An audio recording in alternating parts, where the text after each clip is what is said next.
Controversy as identity politics strikes again. Scottish Liberty Podcast, episode 63, Good Jews versus Bad Jews. Orange juice. Orange juice. Actually, I went on holiday in Greece once and they had orange juice written on the menu in those exact words.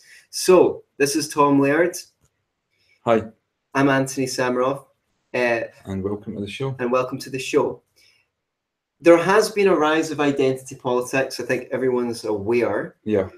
And I think there's been a rise of Jew hatred, but I don't know because there's a lot of trolling, so you don't really know. Right. Okay. Yeah, I don't know if there's any more than there ever was. Okay. But it's definitely, I think we're in a situation where because of social media and everything's instantaneous, I think it's pretty much, you're more aware of it, probably. I think it was always there. I think we're just more aware of it now. It can't be any worse than it was in the 1930s. Well, that's certainly true. Right. So it's interesting for me because growing up from a Jewish background, even though I'm a heathen, an unbeliever,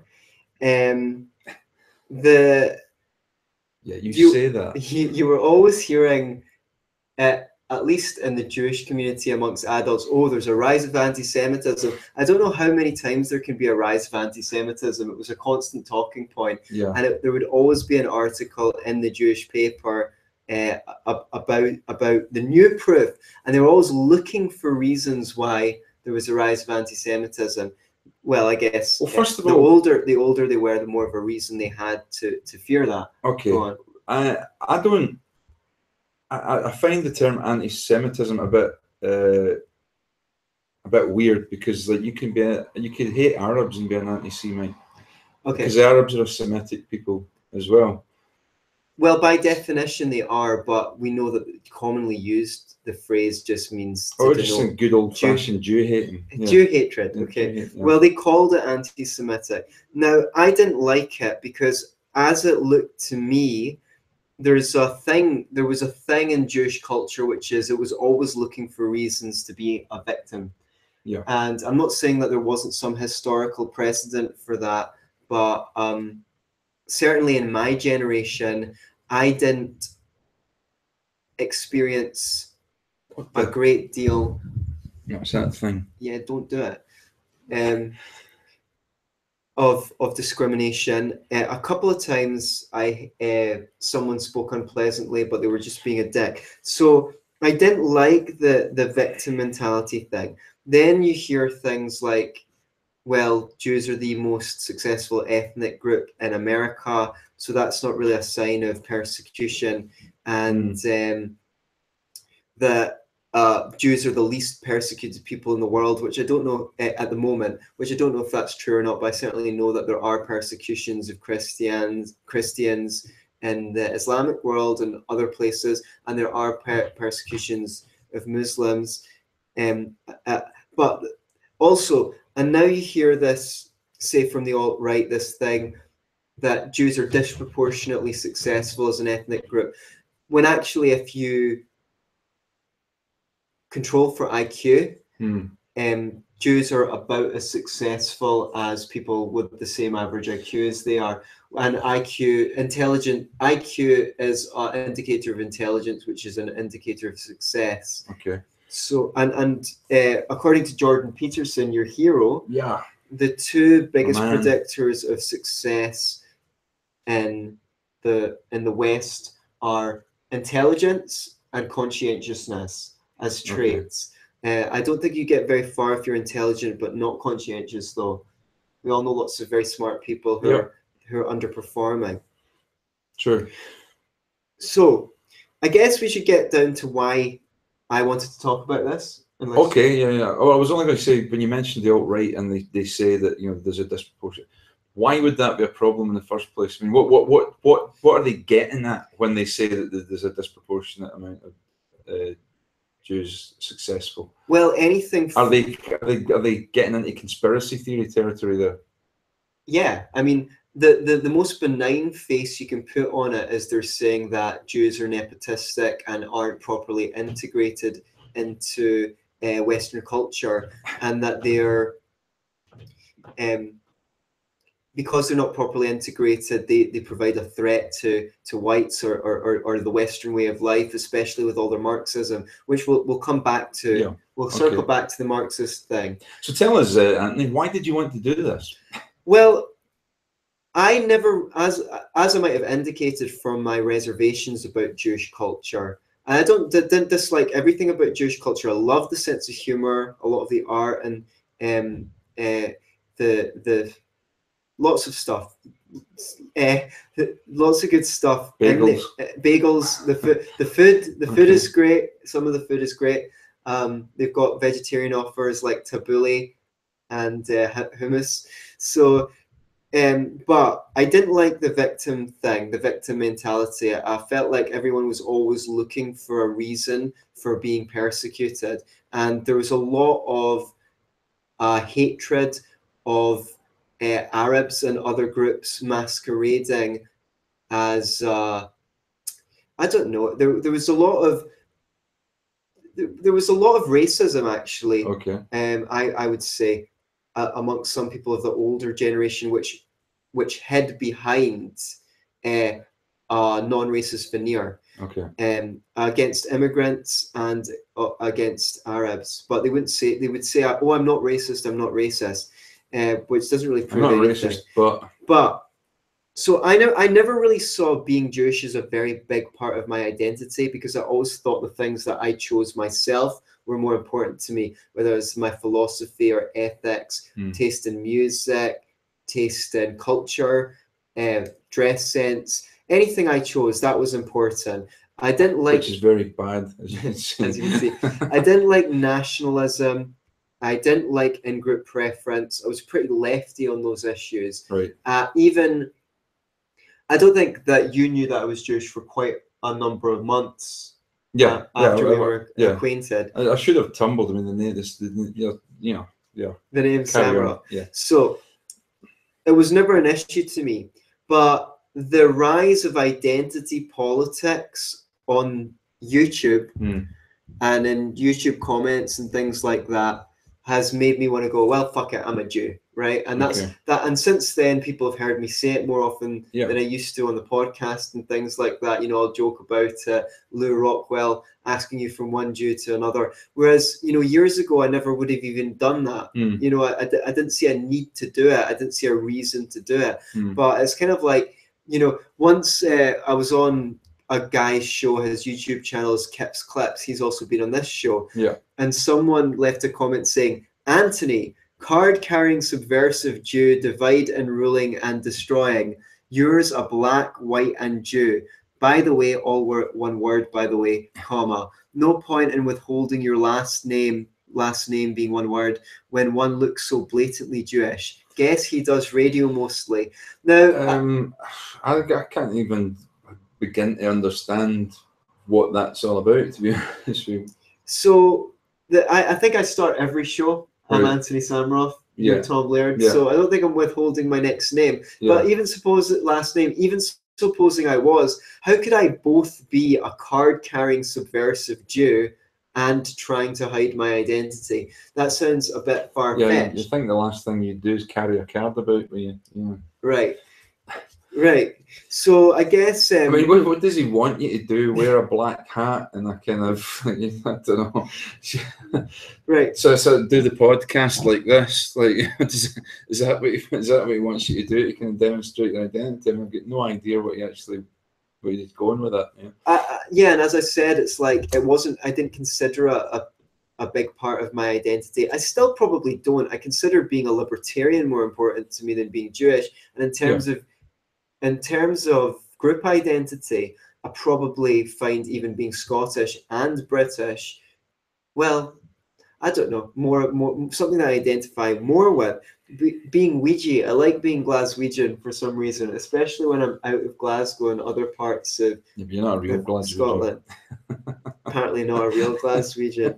So yeah, and there was other things that I didn't like before. It's like, you know, if you didn't it's not just that if you didn't support Israel, you was bad, but it was the they didn't really give us an accurate account of history and things like that of Israel. Okay. And there's a lot of things I found out later that was like, well, I've blatantly been lied to, or maybe they didn't know themselves the truth of the matter. But the thing is, they don't care for the truth of the matter, broadly speaking. You're so far more of a Israel supporter. I consider Israel to be the aggressor in the Middle East, and we can discuss that another time. That's not the purpose of this show. The problem with that within the group is they don't really care about the reason and evidence surrounding the matter. No, it's automatic, and I really, really didn't like that. Okay. Because you know, if you were a judge, and you can't just say, well, I'm going to let that criminal off because he's Jewish, or if you're another ethnic group because they're the same ethnic group as me. I didn't like the supposed the grounds on which that preference was chosen. Okay. I thought it should be based on justice, on whatever is just. Even if you come to the conclusion that Israel's in the right, that's fine. It should be based on reason and evidence, not based on a group affiliation. Okay. So there's some of the problems that I had. Right. Now, the thing is, I've been doing most of the talking. I just wonder if there's anything you want to add. No, you're doing beautifully. I would probably say, when we started off by saying is anti-Semitism on the rise. I was quite surprised as a libertarian, when I became a libertarian, and I was surprised at some of the rabid anti-Israeli stuff I was reading on libertarian websites and comments from libertarians that I thought were spilling over into good old-fashioned Jew hatred. Okay. Right. Okay. And there was don't get me wrong. Let's state categorically, it's obviously possible to be anti-Israeli or anti-Zionist, and not anti-Semitic. There's plenty of Jews. There's plenty of ultra-Orthodox Jews that are anti-Zionist because they believe only the Messiah should bring in the, what's the word I'm looking for? He should do that. So they disagree in principle with the state of Israel. So you can disagree with the state of Israel. But they're just self-hating Jews. Yeah. According to some Jewish critics. Okay. So it's perfectly possible. So I don't automatically equate anti-Zionism or people who are anti-Israeli with anti-Semitic, but there are.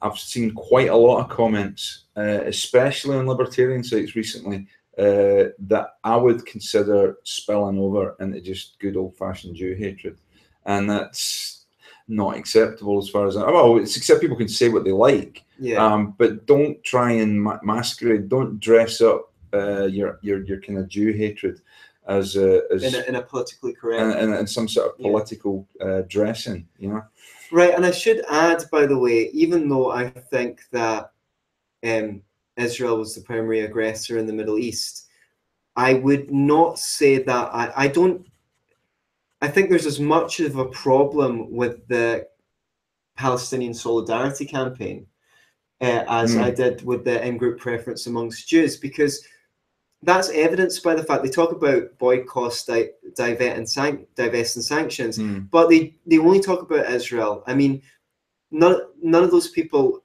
are calling for a boycott of Saudi Arabian oil, or no. Do you know? It seems like I've got even Norman Finkelstein, Jewish leftist, vocal critic of Israel, probably knows more about Israel than any other living person, since he's dedicated his whole life to it. He even has a problem with the Palestinian Solidarity Campaign because they advocate a one-state solution, and he says, look, there's no precedent anywhere for a one-state solution. The international consensus is in favor of the two-state solution, and the only reason they support a one-state solution is because they don't want Israel, period. They just don't want Israel. Well, I would call the two-state solution actually a three-state solution. But, or we can come back to that later. He was saying if you want to get progress, you need to go where the consensus is, and he saw that movement as problematic, even though he's a very ardent critic of Israel. So there is group prejudice on both sides. Now, what's that comment? Well, somebody that I'm triggered says I wasn't Tom in the BNP. No, I was never a member of the British National Party, but I was in my youth involved in extreme right-wing activity. But I was never a member of the BNP. That wasn't one of the groups that I was involved with. In fact, I was already, by the time the BNP came on the scene, really, I was already drifting out of that type of movement. So no, never a member of the BNP. Carry on, sorry. Do you want to say something about well, I was just going to say the way that you saw Jews when you were... I will say about that in a minute, but while you were talking about the whole boycott Israel thing, it seems to me that many of the... Well, I've talked about the good old-fashioned Jew hatred, but there's another strand of leftists, I think, whose main problem with Israel, as far as I can see, is that they equate Israel with America and with with imperialism and with capitalism, and that's the real problem with Israel. Which is ironic because Israel's a highly socialized country in many ways. Yeah, but I guess the foreign policy, I guess militarily, and their foreign policy is pretty hawkish, you know. Okay. And they're just seen as America's creature. Satellites. Yeah. So, and I think their anti-Israeli sentiment is really petty anti-Americanism, dressed up as you know, anti-Israeli thought.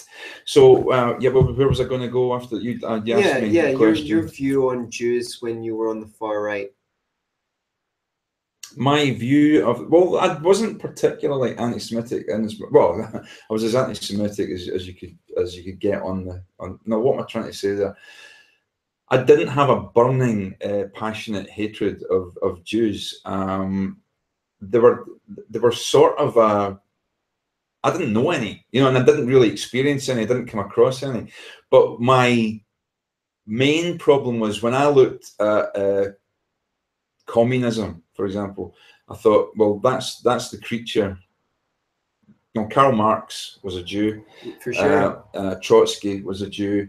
And I think even Lenin was maybe half Jewish. Or, yeah, I think there was some Jewish blood, or at least that's what people on the extreme right would claim, that he definitely had Jewish blood in him, and that was basically the perception. And then everywhere I kind of looked, but then I was looking for it, was people involved in left-wing politics who were Jewish intellectuals. Yeah, Noam Chomsky is another good example. So it was like, you know, why? I could have easily looked around and found plenty of maybe at the time, as you've mentioned, Murray Rothbard was Jewish. I probably could have found libertarian Jews, but I was looking for left-wing Jews, you know, right. And I found them. And then they say, well, what about capitalists and plutocrats? They're not communists. You go, well, yeah, but they're still, you know, they're just that's as bad. You've got the Jewish communist in this hand, and you've got the Jewish plutocrat on the other hand, right. And they're both of them in the same. Neither of them are committed to this ideology. The only ideology they're committed to is the destruction of white Christendom. Right. Through their evil machinations, you know, right. This that plot, was the position. yeah, their left-wing plot for to impose communism, and then the right-wing plot with the plutocrats and the ultra-capitalists. It's all bollocks, of course, but so you weren't into free market or pure capitalism when you were a fascist? No, not at all. It was like, was it ultimate state? Was it strong leader? Yeah, all that kind of jazz. That's more what I lean towards. I was collectivist in that sense. And that's it. I mean, I basically said this to you before. I allowed my abject hatred and loathing of communism to blind me to the collectivism and to the problems of the extreme right. You know, Right. The more left you go and the more right you go, the more common ground there is actually between the two. Their ideology's slightly different, but they're both collectivist, and you know, sort of anti-liberal, really. Yeah. And I mean liberal in the classic sense. For sure. So that's very interesting, everything you said. Now, I wonder how much to do, because I've noticed this before. It's like...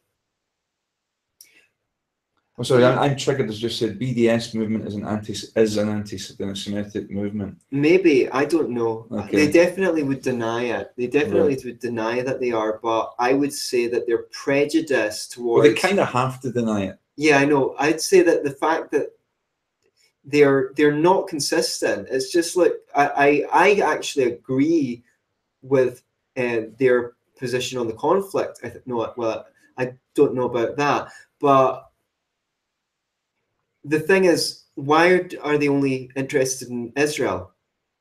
Yeah, that's the question. Yeah. Because I was against the war in Afghanistan and Iraq, and I'm willing to criticize any injustice going. So I don't see having problems or reservations with Israel as any different from that. Yeah. Whereas I don't think, well, I guess while they're against those wars, I just don't feel like they're even-handed. No, well, you look at somebody on the left like Tariq Ali, okay, who was has always been vocally anti-Israeli, yet he was strangely silent on the Soviet invasion of Hungary back in the day. Right. Right. Okay. So that's the kind of thing you can expect. I would just add, since we were talking about your background, like I noticed we had quite different upbringings, me being from maybe an upper middle class family and you coming from a working class background. And I think it seems to me from knowing you that identity politics was a stronger part of the potter's wheel in which you came up in, because I noticed you would go, this one's a Protestant, and this one's a Catholic, or you're a Jew, or whereas in my upbringing that wasn't really the done thing. Right. Do you know what I mean? It's like, I guess if someone else brings it up, right, it's okay, you to talk about it, but you wouldn't tend to identify people. You wouldn't out them. Yeah, it's not even outing them. It's just I noticed that you, and it's no different here, between football teams, Rangers, Celtic, or in Edinburgh it's Hearts and Hibs, isn't it? Yeah, it's not quite the same, but but I think that exists a lot. The strong lines exist more in working class families. Do you think that's true or not? Am I missing the boat? No, I think it may be more of an issue in working class families. It's possible, but I mean, you can't really put anti-Semitism down to being more prevalent in working classes. I don't. So. I'm not sure about that. But I mean, I also grew up. I mean, I was raised in Catholicism. Right. I never heard anybody in my family say anything that I would construe as anti-Semitic, but there is a history of anti-Semitism in Roman Catholicism. Right. There is some of that. I mean, I believe that the Warsaw Ghetto was actually, I think the Catholic Church were behind that way before the Nazis ever got involved. I know that when one of the nuncios of the Roman Catholic Church met with Hitler, met with the representative of Hitler. They said, your policies and our policies are pretty much in alignment. We've had this kind of policy for centuries. So yeah, and I think in Germany as well, Lutheranism had a Martin Luther, of course, vehemently anti-Semitic as he got older. Many of his writings against the Jews are a gigantic embarrassment to the Lutheran Church to this day. But that was prevalent within Lutheranism as well. So yeah, those two religions were an influence, I think, on anti-Semitic feeling. Very, very interesting. So let's talk about the pretext for this Jew discussion. hatred and the alt-right. At least, like, you know, we were saying, just as we were saying, the BDS movement can't say they're anti-Semitic, or even the extreme Zionists can't say they're anti-Arab. Do you know what I mean? In the same way, the alt-right need a pretext, and of course we know that we've mentioned it, a lot of Jewish Marxism. Okay, so when you say the alt-right, because alt-right is one of these words that's thrown around, you know, libertarians get lumped in with the alt-right. Sometimes, when you say alt-right, who are you talking about? I'm talking about nationalistic. They're more nationalistic than libertarians. They've a lot of them have got a strong white in-group preference, you know, which we've discussed before. I think I said it's one of the problems that I have with this identity politics is it's got something in common with socialism, which is socialism is you're entitled to something you haven't earned. And in this alt-right, it's like sorry, I'm talking about the more extreme or white nationalist fringes. Sorry, if you can hear that in the background, we've got a cat trying to disrupt the show. I'm trying to not acknowledge the cat.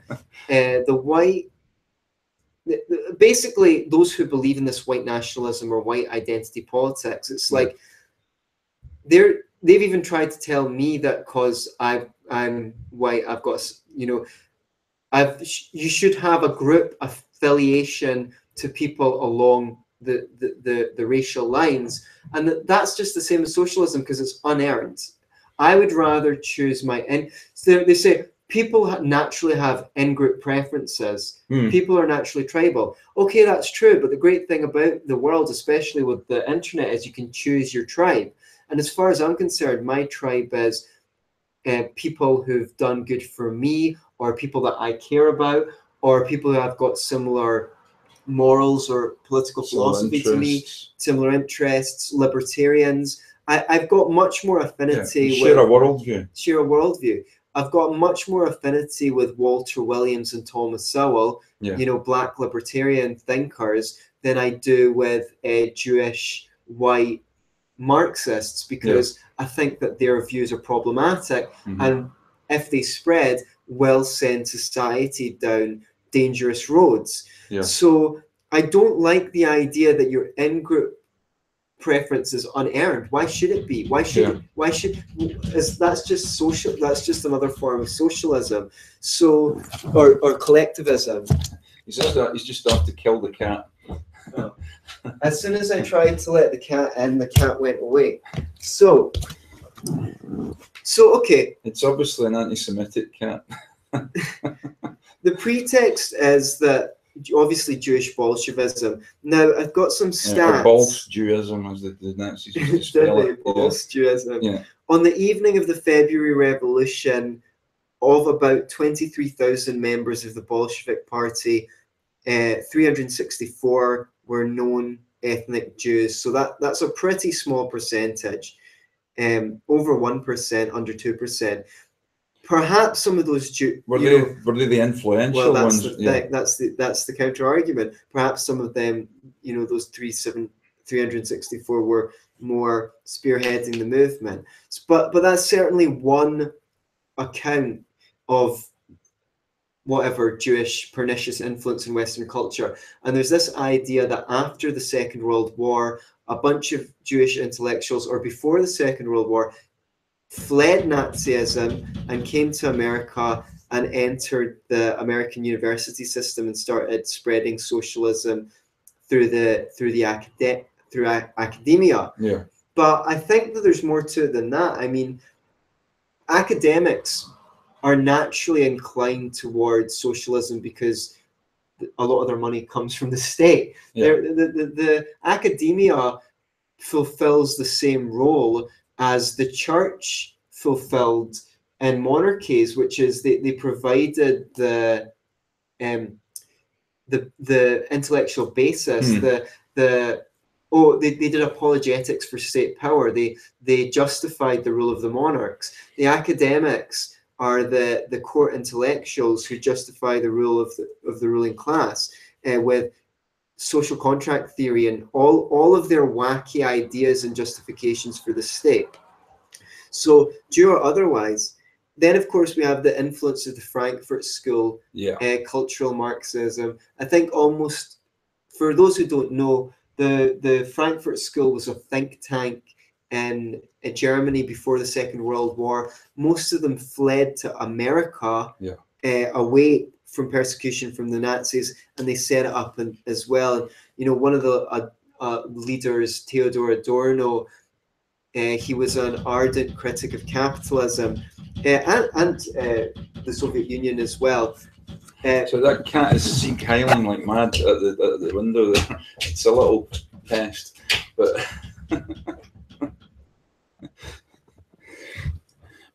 it's the first time I've ever had the show disrupted by a cat.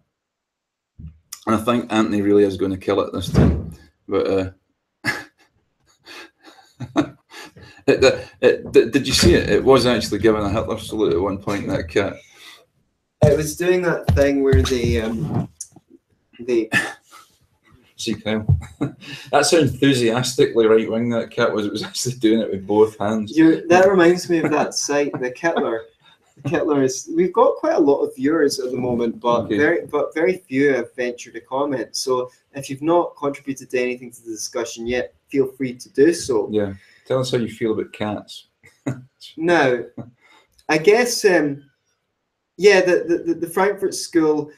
You've Herbert Marcuse. He originated the idea, or probably someone else would have come up with it if he hadn't. But it was basically like free speech should be basically for left wingers, But it was called repressive tolerance, right? Which means that you must campaign and agitate for your views to be tolerated, but under no circumstances should you ever tolerate, the right. Any views from the right or any speech from the right. And they obviously believed that whatever fascism was the big problem and scary. They did not appreciate the similarities of communism to fascism. And but here's the thing, a question maybe I mean, why didn't the Frankfurt School, when they buggered off from Germany, why didn't they go to Russia? Right. Well, I mean, they thought that would have been the natural place for them to go. Well, as far as I know, they were ardent critics of the Russian regime as well. Okay. They saw themselves as anti-authoritarian. That's certainly the irony when it comes to Herbert Marcuse. I know that Theodore Adorno, when they relocated, he went to Hollywood and he hated it. He hated all the fake Hollywood culture and he was like, this is what capitalism produces. Okay. So he didn't like that.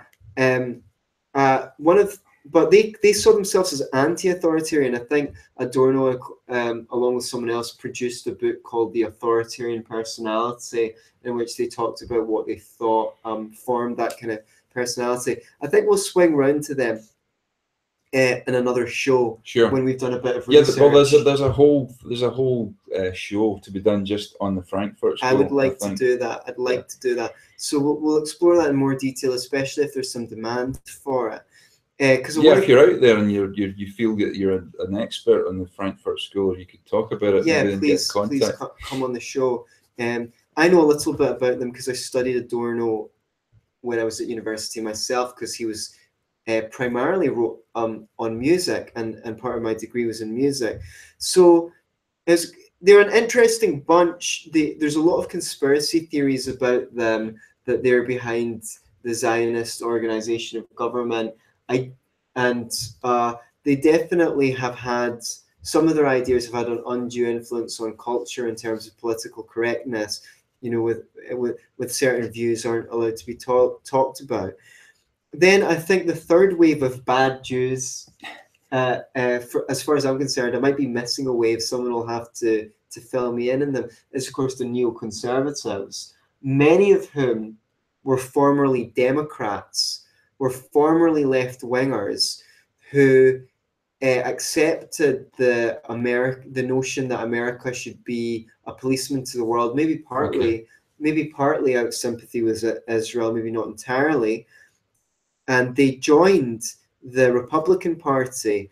Many of them were Jews. Many of them, Richard Perle, Paul Wolfowitz. I don't think Francis Fukuyama's a Jewish name. I don't think so. I don't even know where he was from. Well, Henry I'm guessing Kissinger, Japan, somewhere along the line, but a lot of people in the neoconservative movement, of course, not the people who are actually in power. Your Bushes, Cheney, Rumsfeld. These guys weren't Jews, but certainly their cabinets were not short of Jews. David Frum, a lot of these people who I consider pretty bad warmongers, and behind the policy, the project for the new American century, the idea that America had to make the world safe for democracy. Okay, so all of these influences are seen as a pretext for what I would consider Jew hatred on the alt-right. But I think it's pretty hard to deny the influence of Jews in the philosophy of liberty. okay. So if these people are free marketeers, I know those are the far right of the alt-right don't consider themselves for free markets. They're against free trade, but they also maybe, this goes all the way up to some of them believing in public education and even universal healthcare and things like that. But wouldn't you say that maybe, and I know you've got a lot of names that you want to read out who would be of Jewish origin and were very much for liberty and libertarian thought, but weren't they kind of late to the party in terms of, or I mean, I don't know, if you go back, who would you say was the father of libertarian thought? I mean, like all those guys that signed created the Constitution and the Bill of Rights. That's a good point. Well, they were influenced strongly by John Locke, who wasn't a Jew, but David Ricardo, one of the great free market economists, perhaps not as great as Adam Smith, was Jewish. So the influence goes that far back. Okay, late to the party. That's a very interesting thing. When we have Ayn Rand, Ludwig von Mises, Murray Rothbard, Milton Friedman and his son, David Friedman and his son, Patrick Friedman, all ardent libertarians. Walter Block. Robert Nozick, who's actually quite important because he was the one in academia who was taken more seriously because he had a debate with John Rawls, or they wrote to each other. John Rawls being one of the famous political philosophers of the 20th century. So his ideas were considered in academia. The Schiffs, and then you've got John Stossel, who was on... Peter Schiff and, John Stossel? Yeah, I checked out on Wikipedia. John Stossel's good Jew. Well, he's from a Jewish background, but there returns the question: if you're from a Jewish background and you'd reject Judaism, are you still a Jew? I would say so. Okay, but I think there's a whole other argument. There's a whole other argument to be had there. If you come from a Catholic background and you reject Catholicism, are you still a Catholic? I think there are some people who would say so. Well, put it this way: the Roman Catholic Church regards you as a Roman Catholic until it decides that you're no longer a Roman Catholic. And Muslims say that every child is born a Muslim, so it's until you're baptized that you don't stop being a Muslim.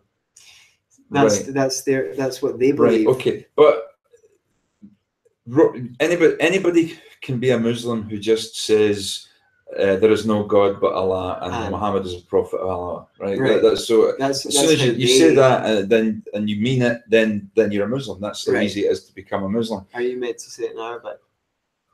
No, I think you can say it in Chinese if you like. So I could convert to Islam right here. But see if I said that. See if I said there is no other God, Allah, and Muhammad is his prophet, and I believed it right here.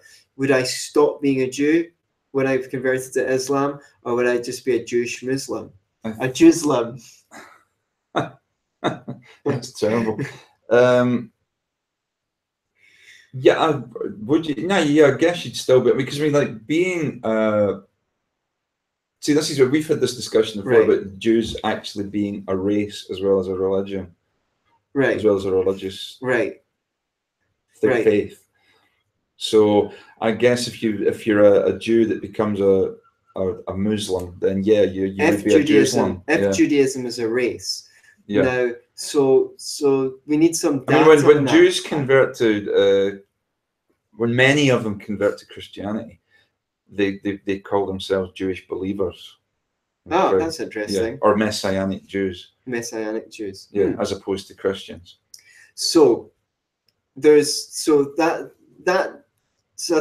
I think that was a thing that I found distasteful growing up. You know, the idea that it was something that was imposed upon me. Right.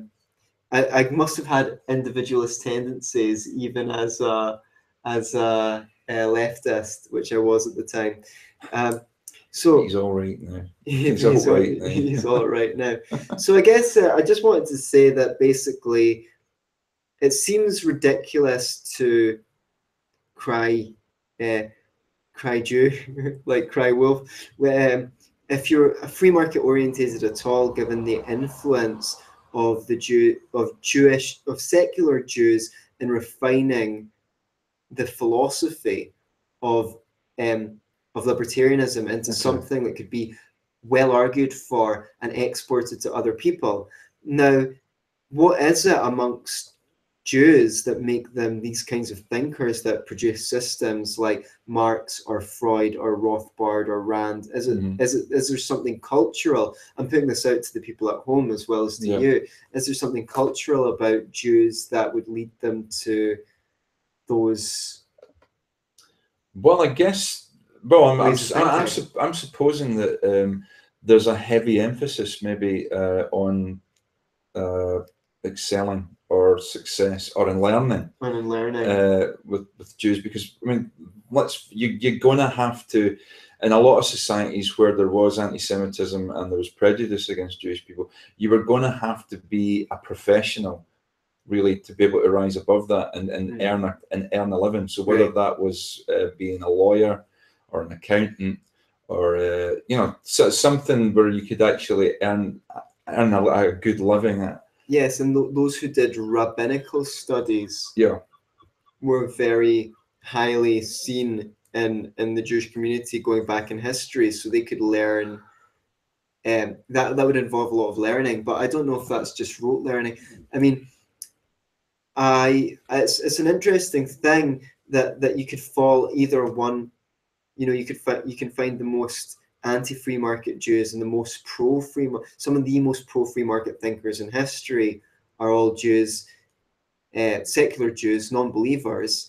But there must be something about the culture or the mindset that would lead them to be interested in these systems, or creating systems, or being philosophically minded. I don't know what that might be.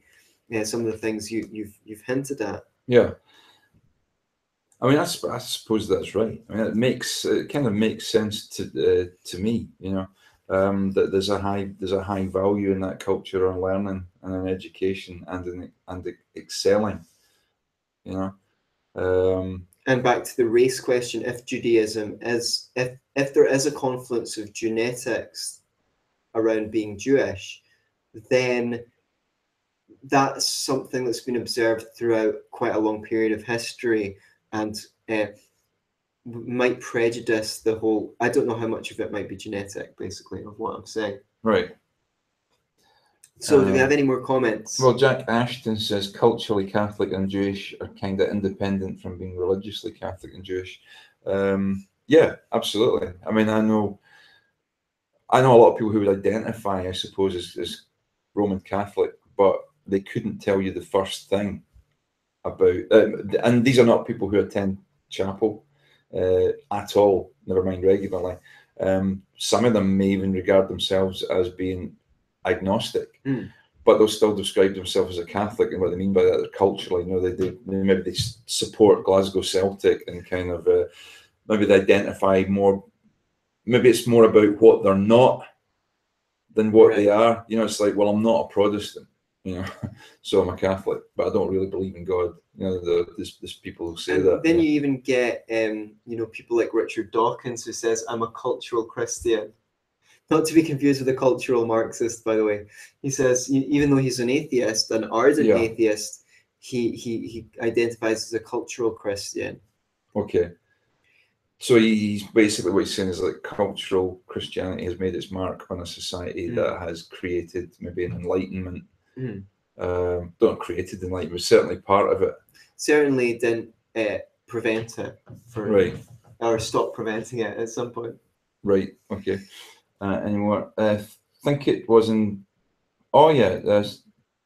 Thomas Sowell talks about how even when Jews were poor in America, they took out far more books from libraries than their peers. Interesting. And he says he thinks he read that in the book called Black Rednecks and White Liberals by Thomas Sowell, which is an interesting book. He makes some interesting claims and ideas in that book.